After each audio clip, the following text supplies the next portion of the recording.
Hello, welcome to another moment on Indigenous Hands, the Indigenous Voices, which is brought to you by Save the Deaf and Endangered Languages Initiative. I'm so glad to be here once again with you to discuss vital topics and vital issues that concern the Indigenous African Sign Languages. In my last episode, I informed you that starting from this episode, I'm going to be discussing some of the salient topics that were discussed in the just concluded Indigenous Hands and Voices of African Identity, IHVAC 2021. And today, I am just going to be starting to look at these issues, and I wish you are going to stay with me as we take on this roller coaster of education and knowledge. Do not go anywhere. All right.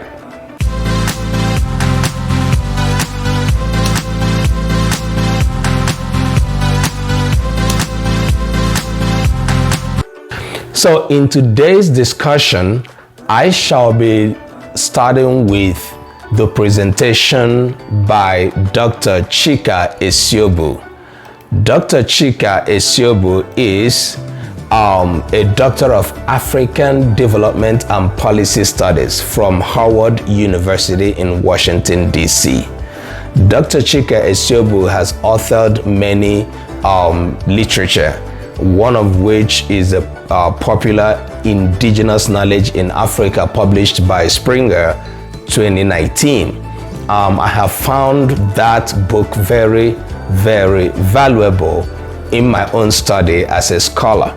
Dr. Chika Esiobu's work has also inspired me a lot, and I'm so privileged and excited to give you a synopsis of her discussion in the just concluded IHVAC that we had in January this year. Dr. Chika Esiobu discussed the topic, do Indigenous Sign Languages matter in Africa? A socio-cultural perspective. The question she asks is, do Indigenous Sign Languages really matter? Going by the things that have befallen our linguistic heritages spoken and signed in Africa prior to colonialism and up to the colonial time and post-colonial, and going by the serious and heavy marginalizations that sign languages across the world suffer, and more importantly, sign languages in Africa. The question, do Indigenous African Sign Languages matter, is a very important one. I consider it a very important one, not only in that conference, but also going forward in this series, and a question that all of us should think about, especially in a world where we have seen a revolution that suggests that Black lives matter, African lives matter. If African lives matter, then deaf lives matter too. And if deaf lives matter, then their language matter. In this topic today, I'm going to be touching some of the important statements made by Dr. Esiobu in her presentation and try to expatiate on some of them, or rather emphasize on some of them that I consider very, very important. Dr. Esiobu says, for the deaf community across Africa to be called creators of knowledge and to be adequately equipped to contribute to the overall advancement of their communities, there is need for them to understand the cultural nuances and indigenous knowledge that exists within their space. This might sound very bogus, full of vocabulary, but what is Dr. Esiobu trying to say here? that for the indigenous African sign languages to be developed, it will begin with the deaf people themselves. Dr. Esiobu is touching on the language attitude of deaf in Africa. It is out of place for non-deaf people to be the voice sounding the need for indigenous sign languages to be recognized and to be used widely across the communities, just like it was, while the deaf people themselves are nonchalant about this. Without having the experiences we have working with the communities, rural and urban communities in Africa, Dr. Esiobu is sounding this interesting point here in her presentation, that it begins with the deaf people understanding the importance of their linguistic space, understanding their linguistic heritages, and no one can do this part for them. To tell you the fact, it is one thing for me to sit here every week to do this series, but this series has no fiber, no tissue, if it does not have the piece, the part that the deaf people themselves play in promoting and protecting their indigenous sign languages, which are the cultural identity of African deaf community. That is what this statement is hammering on. Africa's indigenous knowledge and culture are strongly rooted in the indigenous languages of various communities that make up the continent. There is no doubt about that.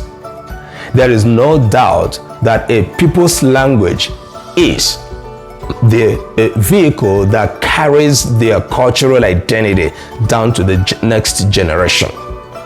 And for indigenous knowledge to be sustained and to be extended to the indigenous African deaf communities, their language has to be carried through their language.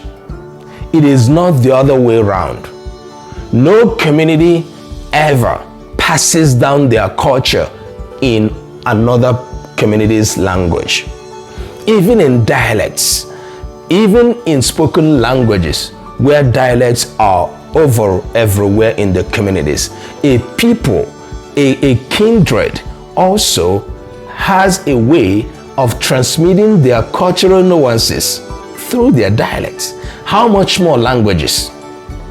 That is the importance of the relationship between the language of the people and the knowledge they pass down. Indigenous sign languages are therefore critical in the full incorporation of deaf members of community as full functional members of the community. This is Dr. Esiobu talking about the critical importance of indigenous sign languages in the incorporation of deaf members of African community. And this goes down to what we have continuously talked about, that in pre-colonial Africa, deaf people may have been stigmatized. They were not isolated. They have been part and parcel of the community because Africa's strength lies in its communities. And because the deaf people may be silent for one reason or the other, depending on which communities, but their works were never that silent. That is one thing that today's deaf community has hardly reckoned with. In my experience working with the deaf community, today's deaf community thinks of the deaf community from after the colonial time. The deaf community hardly extends its history looking for the works of the deaf people beyond the colonial times. That is why Dr. Esiobu is saying the indigenous sign languages are critical in the full incorporation of deaf members of the African community as full functional members of their community. You can't throw away a people's language and still be able to make them part of the larger community that they are part of. It's just like I speak Igbo, I am an Igbo man, and I come from Igbo land, and my community is taken away from the entire Igbo tribe because our language, we lost it, and we're speaking other people's language. From that moment on, we no longer belong to Igbo. If we lose our dialect or our language, my community, we are no longer part of that larger community that encapsulates us. So, the indigenous African deaf communities should know this. As much as we look at sign languages as they look alike according to the layman's language, sign languages are different in different communities. It doesn't matter how alike they look. It doesn't matter how closely they appear, or how the foreign or foreign-based sign languages appear very interesting in signing or sweet. No, they are foreign. And it takes the indigenous sign languages of the indigenous African communities to be able to incorporate the deaf members into the cultural identity of the African people. In her presentation, Dr. Esiobu gave an account of how sign languages and nonverbal communications played a very critical role, very significant role in the pre-colonial Africa in boosting trade and commerce.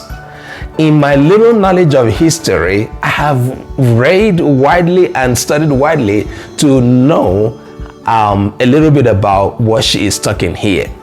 You can imagine trade happening from Ghana up to Mali, up to Ethiopia, where there was a large expanse of space and also a large expanse of linguistic space, where people, different communities spoke different languages.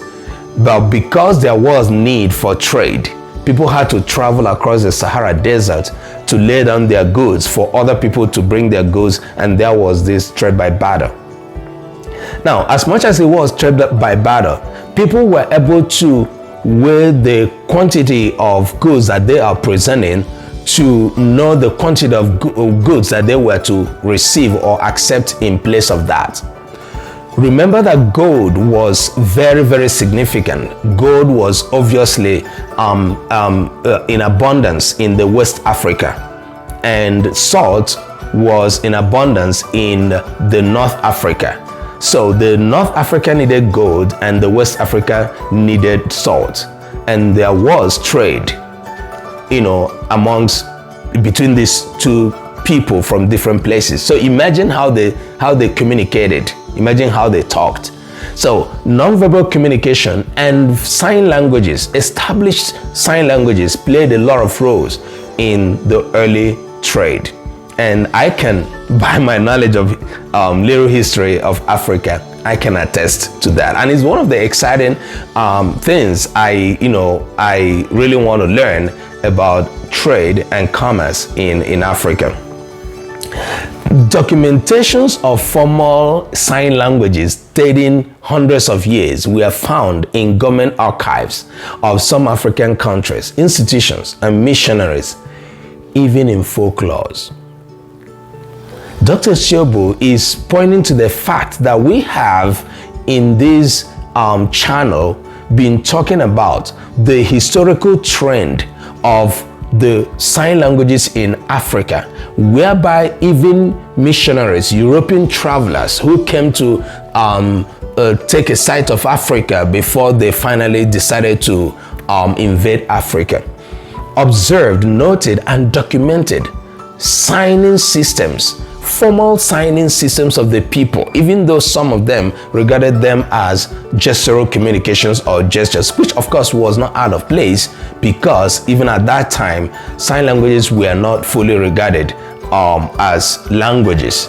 So, but they observed signing system that existed amongst deaf people that were also a means of communication between the deaf people and the hearing people in the community. And this is one of the things that have given us the audacity.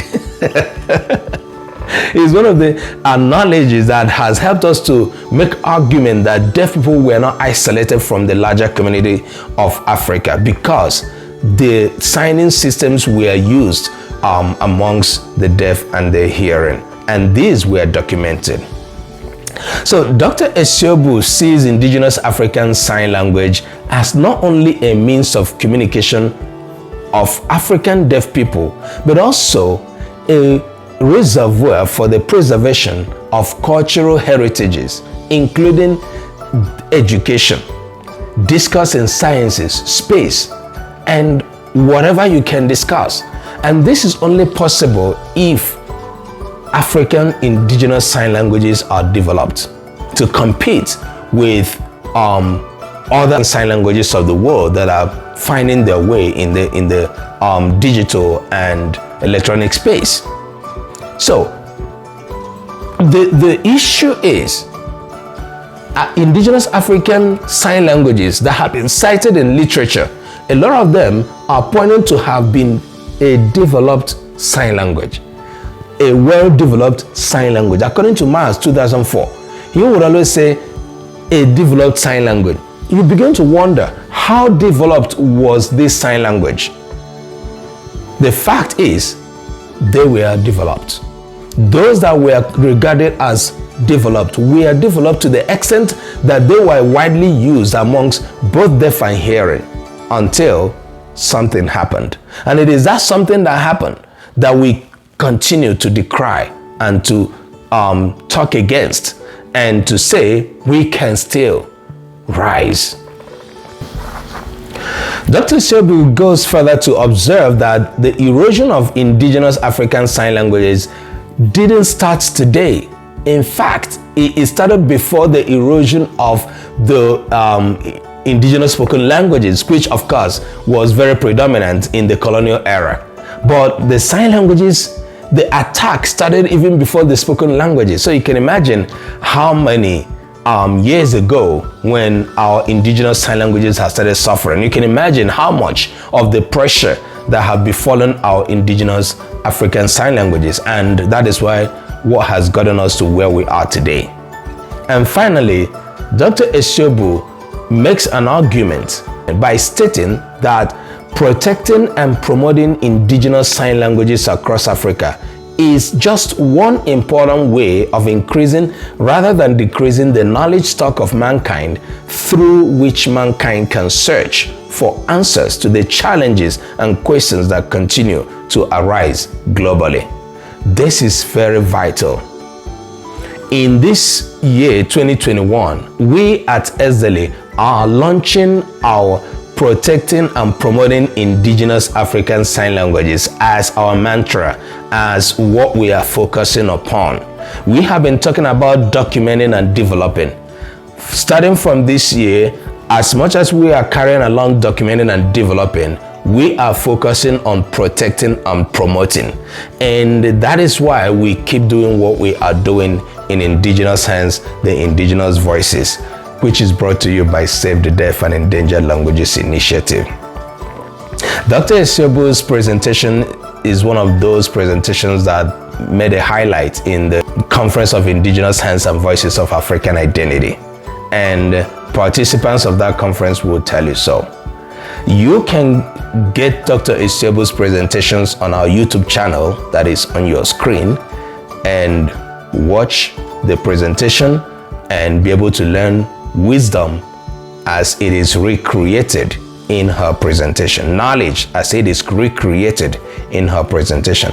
I'm going to see you again next week with a review of another presentation that made a highlight in that conference. And until then, keep liking our videos, keep sharing our videos to people that will benefit from it, and please invite your friends and families to also like our video and watch them and learn from them.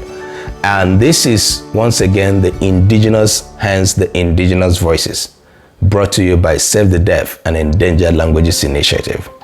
See you. Bye.